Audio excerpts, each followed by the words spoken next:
Գյուրջան Կասկադ, հասանելի բնակարաններ 65 ամիս մարման ժամկետով։ Շնորհակալություն հարգելի գործընկերներ, ես մի քանի թեմա եմ ուզում նախաբանով անդրադառնալ։ Առաջինը վերաբերում է անցնող քարորիայի օրերին, անհետ կորած մեր հայրենակիցների, հարազատների, ընտանիքի անդամների, տարբեր գործիչների եւ հասարակական կազմակերպությունների խորհրդարանում հանդիպումներին։ Գիտեք, գլխավոր պահանջը, որը ձևակերպել է, հետևյալն է. մարդիկ պահանջում են հանրայնացնել 44-օրյա պատերազմի զեկույցը։ Այս թեմային գնահատական եւ մեկնաբանություններ տալու համար մի փոքր պետք է խորքից գալ։ Իհարկե ես առիթ ունեցել եմ ոչ միայն վերջին օրերին, այլ նաեւ հետպատերազմյան ողջ ժամանակահատվածում տարբեր առիթներով անառիթ զրուցելու պատերազմի հետևանքով եւ նահատակված եւ անհետ կորած վիրավորված մեծ թվով անձանց հարազատների հետ, բայց թեմայի հետ կապված էությունը կարծում եմ շատ ավելի հստակ է։ Պատերազմի ավարտից հետո, երբ որ հատկապես էմոցիոնալ ֆոնը բավականին բարձր էր, իշխանությունները մարդկանց խոստացել են զեկույցի միջոցով արձագանքել եւ նշել հստակորեն մեղավորներին, պատերազմի պատասխանատուներին, պատերազմական տարբեր դրվագների հետ կապված տալ հստակ գնահատականներ։ Դրվագները առաջին հերթին վերաբերում են բոլորային իրավիճակներին, որոնք կապված են մարդկանց նահատակություններին, գերեվարման դեպքերին, անհետ կորելու հանգամանքներին եւ այլն։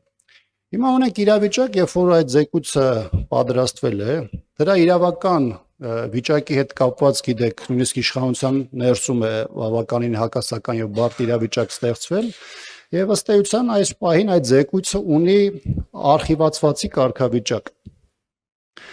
Բայց խնդիրը նաեւ այլտեղ է, ի սկզբանե, երբ որ քննիչ հանձնաժողով ստեղծվելու մասին որոշում եղավ, մեր խմբակցության դիրքորոշումը եղել է շատ հստակ, պատերազմի ժամանակ պաշտոն եւ քաղաքական պատասխանատվություն զբաղեցնող անձինք իրենք չեն կարող որևէ հանձնաժողովի միջոցով արդար եւ օբյեկտիվ քննություն անցկացնել եւ ըստ այդմ ընդգծել մեղավորների պատասխանատուների շրջանակը։ Բայց հիմա ունենք մի իրավիճակ, երբ որ ըստ էության այդ քննիչ հանձնաժողովը գործել է, եկել է բավականին հակասական կետի է ասել։ Ես ինքս մի անգամից ասեմ, որ ծանոթացել եմ քննիչ հանձնաժողովի զեկույցին, շատ ասելիք կա այս մասով, ուղղակի բովանդակությունը, գաղտնիության ռեժիմը հնարավորություն չի տալիս շատ բարձրաձայնելու, բայց յուրաքանչյուր պարագայում կա իշխանությունների խոստումներն ու հավաստիացումները, որ այդ զեկույցը պետք է բավարարի թեմայի հիմնական շահառուներին, բայց ըստ էության իշխանությունների խոստումը չի տվել։ Ես ինքս առիթ ունեցել եմ սրա մասին հրապարակային խոսելու, նաև տարբեր ծնողների հետ այս մասով խոսելու, մեր խմբակցության մոտեցումը այս մասով շատ հստակ է, մենք օբյեկտիվ ենք համարում այդ պահանջը եւ մեր հնարավորությունների չափով սատարելու ենք այդ նախաձեռնության արդարացի հանգուցալուծմանը։ Երկրորդ մասով նաև ուզում եմ հիշեցնել, որ նաև երեք զուգահեռ ակցիա էր տեղի ունենում գլխավոր դատախազության առաջ, որտեղ պատերազմում նահատակված մեր հերոսների ծնողներն էին հաղորդում ներկայացնում հանցագործության մասին, որը թեման վերաբերում էր Նիկոլ Փաշինյանի խորհրդարանի ամբիոնից հնչեցրած հայտարարություններից, որոնք ըստ էության ոչ միայն քաղաքականապես են բավականին սնանկ, այլ նաև դրանք հակադրության մեջ են նախկինում նրա արած տարբեր հայտարարությունների հետ, բայց ծնողները եւ նրանց աջակցող նաեւ իրավական թիմը բնականաբար ունի այդ օբյեկտիվ հիմքերը եւ անկախ այն հանգամանքից, որ մեր երկրում այսօր շատ դժվար է խոսել օբյեկտիվ քննության մասին, խոսել իրավապահ համակարգի օրենքի շրջանակներում գործելու մասին, բայց համենայն դեպս ես ինքս եւս ինչպես տարբեր այլ առիթներով ինքս նաեւ սատարում եմ այդ նախաձեռնությանը պայքարին, որոնք ծնողները սկսել են պատերազմից հետո եւ վճռական են դրանք իրենց ավարտին հասցնելու մասով։ Եվ երրորդ դրույթը, որին ուզում եմ անդրադառնալ, դա վերաբերում է մի թեմայի, որը կարծես թե հավերժ է դարձել այդ պատերազմյան փուլում եւ բավականին ակտիվացել է 23 թվականի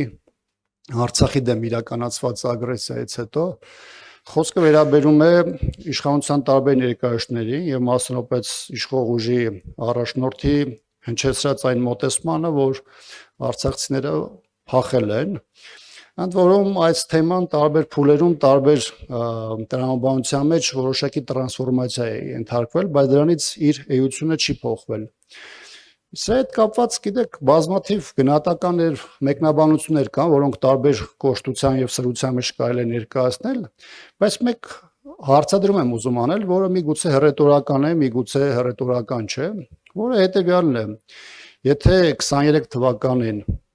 Ադրբեջանի կողմից իրականացված ագրեսիայի պայմաններում արցախցիները չեն կռվել, ապա ինչպես է պատահել, որ նույն այդ պատերազմական գործողությունից հետո ճակերտավոր չկրված պաշտպանության բանակի հրամանատարը իր ծառայությունը շարունակում է Հայաստանի զինված ուժերում։ Սա երկու բան կարող է նշանակել։ Առաջինը, կամ Նիկոլ Փաշինյանը ստում է, այսինքն հերթական անգամ ապատեղեկատվության միջոցով փորձում է մանիպուլացնել դաշտը, կամ երկուս, Նիկոլ Փաշինյանի համար նպաստավոր է բոլոր այն իրավիճակները, երբ որ զինված ուժերում ծառայություն են անցնում մարդիկ, որոնք իր գնահատականներով փախածներ են։ Այսինքն կարծում եմ, որ բոլորի համար հասկանալի է, որ երկու ճանապարհի պարագայում էլ իշխանությունը որևէ արդարացում այստեղ չի կարող ներկայացնել։ Ես նաև ուզում եմ հիշեցնել, որ 23 թվականի սեպտեմբերյան ագրեսիայից հետո Արցախի պաշտպանության բանակը ունեցել է շուրջ 250 նահատակության դեպք արձանագրված, առ այս պահը ընդհանուր առմամբ 33 մարդ անհետ կորածի կարգավիճակ ունի եւ իդեպ այդ մասով էլ որևէ էական աշխատանք իշխանությունը չի տանում։ Դեռ չեմ խոսում այն մասին, որ այդ մարդիկ պատերազմից առաջ 9-10 ամիս գտնվել են բլոկադայի մեջ, բոլոր առումներով խնդիրներով, էներգակիներից սկսած մինչև տարական էլեմենտար կյանքի ապահովման միջոցներ, դեռ չեմ խոսում քաղաքական այն հայտարարությունների մասին, որոնք ադրբեջանական հարձակման օրերին Հայաստանի իշխանություններն էին անում իրենց չմիջամտելու, որևէ կերպ չգործելու եւ ըստ էության դրանով նաեւ կանաչ լույս վառելով ադրբեջանական ագրեսիայի, իսկ հետագայում դրա լեգիտիմացման մասով, եւ այս տեսանկյունից կարծում եմ, որ չկա որևէ բանական մարդ կամ եթե կա նույնիսկ իրենց թիվը շատ ավելի փոքր է, որը ստեղծված իրավիճակում իրողությունները օբյեկտիվ դիտանկյունով չի կարողանում գնահատել եւ իր համար հստակ չէ, թե Նիկոլ Փաշինյանի հայտարարությունները ինչի են ուղղված եւ իրականում ինչ խնդիրներ են լուծում։ Շնորհակալություն։